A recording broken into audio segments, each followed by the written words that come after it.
Hello everyone, my name is Manoj. Welcome back to this YouTube channel. तो आज के video में हम आपको बताएंगे कनेक्शंस बिटवीन मल्टीपल पीओई। अगर आपकी कोई साइट है जहां पर एक से ज्यादा पीओई लगनी है, जैसे 2, 4 या 8 पीओई लगनी है, तो उनके बीच में आपने वायर का कनेक्शन किस तरह से करना है और कैसे आपने उसे राउटर के साथ या फिर एनवीआर के साथ अटैच करना है। तो चलिए विदाउट एनी डिले वीडियो को हम स्टार्ट करते हैं। सो गाइज, यहाँ पर आप देख सकते हैं ये है हमारा पूरा सेटअप। यहाँ पर हमारे पास 2 पीओई है। इन दोनों पीओई को हम आपस में अटैच करेंगे और उसके बाद हम उसे एनवीआर और राउटर के साथ अटैच करेंगे। तो यहाँ पर हमारे पास एनवीआर नहीं है, फिलहाल हमारे पास डीवीआर है। तो सेम कनेक्शन है, जैसे आपने डीवीआर में करना है सेम वैसे ही आपने एनवीआर में करना है। एक लैन पोर्ट यहाँ पर दिया गया है, एक लैन पोर्ट ही आपका एनवीआर में होता है। तो कनेक्शन सारे सेम रहेंगे। तो अभी आपने देखिए, जब भी हमने 2 पीओई को आपस में अटैच करना है तो हमने अपलिंक टू अपलिंक ही अटैच करना है। और नॉर्मली आपकी जो 2 पीओई है वो सेम जगह पर नहीं रहती। अगर आपकी एक पीओई एनवीआर के पास लगी हुई है तो दूसरी पीओई आपकी नॉर्मली 10 मीटर, 20 मीटर या 50 मीटर दूर, जहां पर भी आपने कैमरास को अटैच करना है वहां पर लगी होती है। तो जब भी आपने पीओई टू पीओई अटैच करना है तो आपने एक चीज का ध्यान रखना है, आपने अपलिंक को यूज करना है, डाउनलिंक को यूज नहीं करना है। तो जब भी आपने पीओई टू पीओई अटैच करोगे तो आप अपलिंक यूज करोगे। जब आप पीओई से कैमरास को अटैच करोगे तो आप डाउनलिंक यूज करोगे, जिसके थ्रू पावर भी कैमरास को जाएगी। तो इस चीज का आपने जरूर ध्यान रखना है।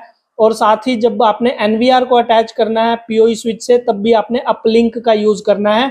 सेम गोज विद राउटर, अगर राउटर को आपने अटैच करना है तब भी आपने अपलिंक का यूज करना है। तो अभी हम क्या करेंगे, आपको अटैच करके दिखाएंगे कि किस तरह से आपने वायरिंग करनी है। सो गाइज, यहाँ पर हमारे पास है कुछ पैच कोड केबल जिसको हम अटैच करेंगे कैमराज के साथ। तो सबसे पहले हम पीओई स्विच से कैमराज की वायरिंग करेंगे। तो आपने ध्यान रखना है, आपने डाउन लिंक का यूज करना है।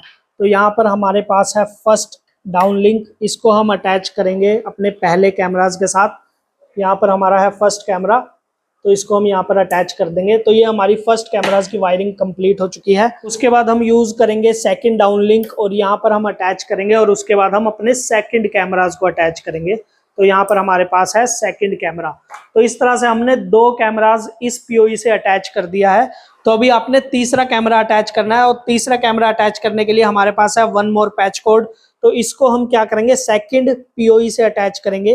तो यहाँ पर हम सेकंड पीओई के डाउन लिंक में लगाएंगे और उसके बाद कैमरे को कनेक्ट करेंगे इस तरह से।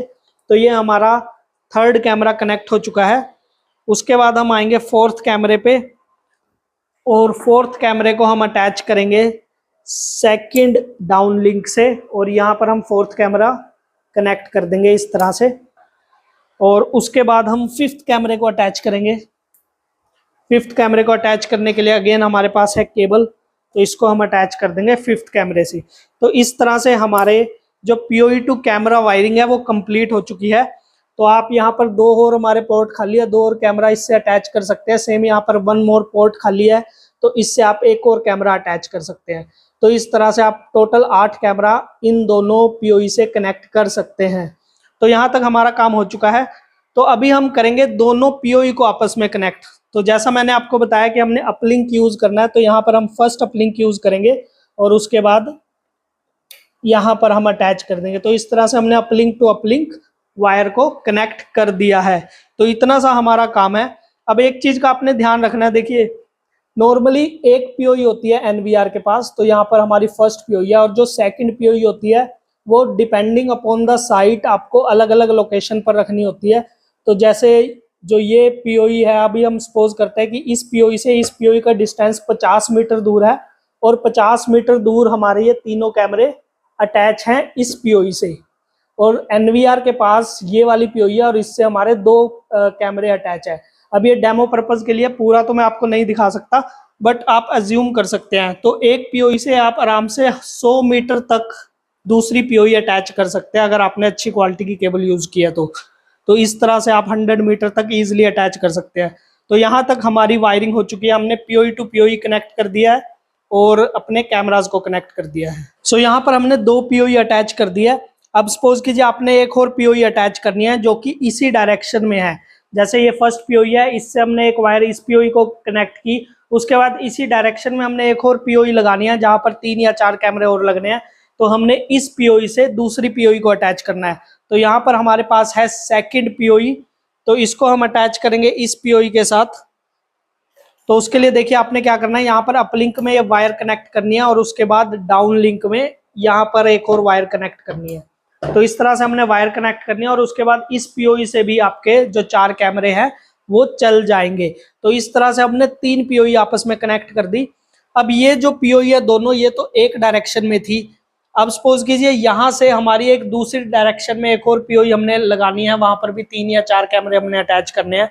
अब वो पीओई हम इस पीओई के साथ अटैच करना पड़ेगा, क्योंकि यहाँ से हम इतनी लंबी वायर वहां पर लेकर नहीं जा सकते। तो यहाँ पर हमारे पास है एक और पीओई। अब सपोज कीजिए इसे हमने अटैच करना है इस डायरेक्शन में, जो कि इस पीओई के पास है। तो अब हमारे पास यहाँ पर एक अपलिंक का पीओई स्विच है जो कि हिकविजन का है।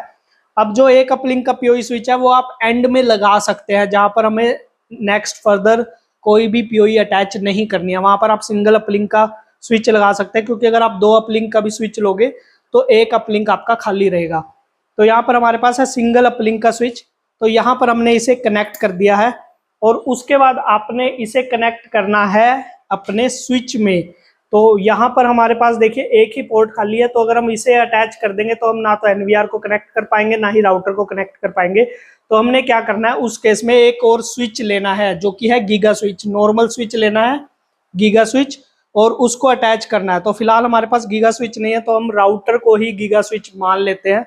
तो हमने यहाँ पर राउटर में अटैच कर दिया इस तरह से। तो ये हमने राउटर में अटैच कर दिया इस पीओई को, जो कि हम गीगा स्विच में अटैच करेंगे। तो यहाँ पर हमने अटैच कर दिया। उसके बाद उस गीगा स्विच से ही बाकी आपने वायरिंग करनी है। अब उस गीगा स्विच से ही आपने राउटर में वायर को कनेक्ट करना है और उसी गीगा स्विच से आपने एनवीआर में वायर को कनेक्ट करना है। सो यहाँ तक हमारी जो वायरिंग है वो कंप्लीट हो चुकी है। तो अभी हमने राउटर को और एनवीआर को कनेक्ट करना है। अब राउटर को कनेक्ट करने के लिए हम इस अपलिंक का यूज करेंगे जो कि खाली है। तो यहाँ पर हम कनेक्ट करेंगे और उसके बाद जो दूसरी वायर है उसको हम राउटर में अटैच कर देंगे इस तरह से। और उसके बाद जो हमारा एनवीआर है उसको हमने क्या करना है, यहाँ पर अटैच करना है राउटर टू एनवीआर को। सो यहाँ तक हमारी जो वायरिंग है वो कंप्लीट हो चुकी है। सिर्फ आपने एक चीज ध्यान रखनी है कि पीओई स्विच के साथ अगर आपके ज्यादा स्विचेस कनेक्टेड हैं तो आपने एक नॉर्मल गीगा स्विच भी यूज करना है, जिसके साथ आप एनवीआर को, राउटर को और पीओई स्विच को अटैच कर सको, ताकि जितने भी जो लोड आ रहा है दूसरी तरफ से सारे पीओई से मिलकर जितना भी डाटा आ रहा है उसको जो हमारा गीगा स्विच है वो इजीली एक्सेस कर सकता है, इजीली प्रोसेस कर सकता है और उसके बाद एनवीआर या फिर डीवीआर को सेंड कर सकता है। तो इस तरह से सारी वायरिंग आपने करनी है। सो गाइज आई होप आपको ये कनेक्शन अच्छे से समझ में आए होंगे। सिर्फ आपने एक चीज का ध्यान रखना है, जब भी आप कोई छोटा सेटअप लगा रहे हो 3 या 4 कैमरों का, तो आपने 2 अपलिंक वाला पीओई स्विच यूज करना है।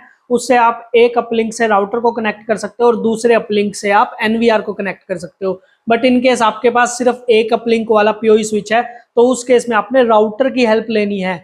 तो आपने क्या करना है, एक अपलिंक से राउटर को अटैच करना है और उसके बाद राउटर से एक केबल एनवीआर को देनी है।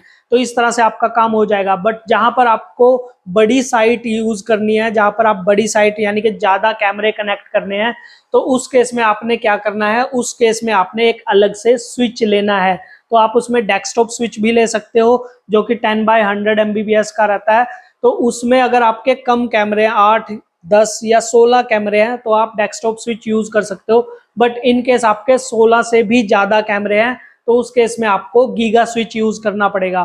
तो गीगा स्विच जब भी आप यूज करोगे तो आपने सारे कनेक्शन गीगा स्विच के थ्रू करने हैं। गीगा स्विच से ही आपने राउटर को कनेक्ट करना है, गीगा स्विच से ही आपने एनवीआर को कनेक्ट करना है और गीगा स्विच से ही आपने पीओई को कनेक्ट करना है। तो इस चीज का आपको ध्यान रखना है। तो इस तरह से आप इजिली आईपी कैमरों की वायरिंग कर सकते हो। अब वो चाहे जितनी भी बड़ी साइट हो, सेम यही प्रोसेस रहता है और इस तरह से आप इजिली सारी वायरिंग कर सकते हो। और आप मुझे कमेंट करके बता सकते हो आईपी कैमरा से रिलेटेड आप और कौन कौन सी वीडियोस देखना चाहते हो, जिसके थ्रू हम नेक्स्ट आने वाले दिनों में इसी से रिलेटेड वीडियोस बनाएंगे और जो भी आपके डाउट है वो सारा क्लियर करेंगे। साथ ही आप हमें इंस्टाग्राम पर भी फॉलो कर लीजिए। वहां पर भी अगर आपके कोई भी डाउट है आप मुझे मैसेज कर सकते हैं डायरेक्ट और उसका मैं रिप्लाई दूंगा। तो वहां पर भी आप जाकर फॉलो कर सकते हैं और साथ ही अपने डाउट्स भी, जितने भी डाउट आपको इस वीडियो के रिगार्डिंग है या और भी कोई वीडियो के रिगार्डिंग है वो आप बताइए, उसके रिगार्डिंग भी मैं वीडियो बनाऊंगा। तो आशा करता हूं आपको ये वीडियो पसंद आया होगा। वीडियो पसंद आया तो प्लीज वीडियो को लाइक कीजिए, शेयर कीजिए। मिलते हैं आपसे नेक्स्ट वीडियो में, तब तक के लिए गुड बाय।